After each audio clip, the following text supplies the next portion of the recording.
Hello everybody, my name is Luke Graham. I'm the head of research at PyLabs, and over the next couple of minutes I'm going to take you through our latest paper, Technology Deployment in the Built World. This is volume 2 on our series on this topic, and it certainly will not be our last.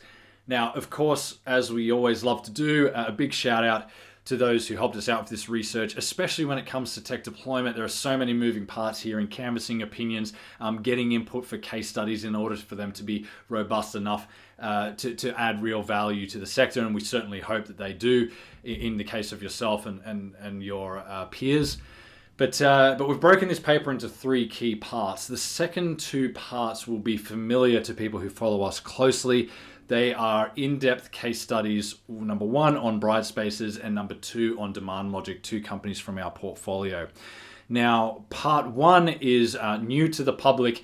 This is on the opinions that we canvass from the built world sector on the state of technology adoption in the built world. Is where we'll spend most of our time for this video. So one thing that we hear quite often when it comes to periods of economic uncertainty is that discretionary expenditures, things like marketing, innovation budgets, things like that, tend to be cut, tend to be trimmed. Now, what we then repeatedly hear from academics, consulting firms, and the like, is that this is counterproductive, this works against you. And one of the more cited charts when it comes to this, or resources when it comes to this, is McKinsey's 2020 chart that you can see reproduced at the bottom of this page around not only the underperformance of companies who trim their budgets during economic shakedowns, but also their underperformance over time against their competitors who continued with their innovation strategies.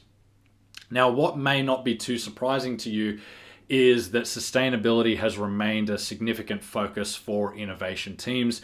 Oftentimes when we're actually dealing with innovation managers within firms, we're actually finding that they happen to also be the people taking charge of sustainability.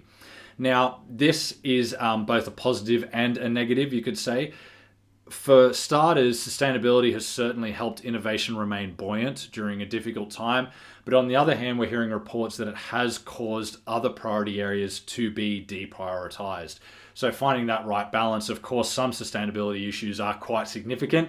So naturally, that higher weighting is perhaps appropriate. But again, horses for courses, identifying what that correct balance is. Now, beyond that, of course, what we've recently seen over, since say late 2022 has been a new hype cycle around generative AI or AI more broadly. And you can see Google search activity at the bottom of the screen here. So, of course, as you would imagine, a key theme that emerged during our interviews was a renewed intelligence around artificial intelligence, interest in artificial intelligence, and obviously, critics or cynics may find a lot of issues with this, but actually there are a couple of positives that I want to highlight to you. Naturally, a negative is exploiting hype and trying to capitalize by selling inferior products and all those sorts of things and just using buzzwords. That's a natural negative. But a positive that we've seen emerge, or a couple of positives that we've seen emerge, one is that we're seeing that real estate is actually taking AI a lot more seriously than they did in previous hype cycles. And the second one, which is our next point here, is that AI seems to have this time really pushed the broad innovation agenda and has served as a force to increase the level of technological sophistication within real estate firms from entry-level roles the whole way up to the C-suite. And so there are certainly some positive outcomes or externalities of this recent hype cycle, and we're seeing that come through with a lot of the feedback that we've received from the sector. One challenge, though, is that innovation managers are finding that people are underestimating the challenges faced for them in successfully deploying tech. We hear a lot about successful pilots, and pilots are abound. But what we're seeing less of, and which is a massive opportunity area, are these portfolio-wide deployments of tech solutions. Now, this is why we've really emphasized the importance in our 2 case studies on companies, one again, Brightspaces, the other on Demand Logic, not just telling you what happened from hindsight and, this deployment was successful and these are the benefits that were delivered. In these case studies, we've really taken you through the whole journey of how the founding team came together, what skills they brought together, and how that's relevant to the success of deployment. We're talking about how the introduction took place between the startup and their procurer or their customer. And we're also going through the process of what challenges were faced, how those challenges were overcome, and then what benefits were delivered.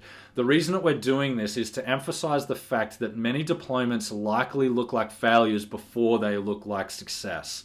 And again, I'd really direct you to part 2 and part 3 of this paper to go into that in a little more depth. There's a fascinating insight, I think, in the demand logic case study as an example with their customer Grosvenor, who is known more so for their assets in West London, lower-rise assets without BIMs, when a company like Demand Logic directly served BIMs, building information models.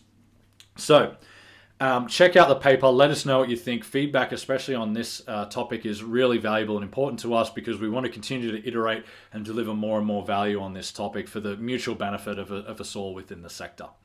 Thank you.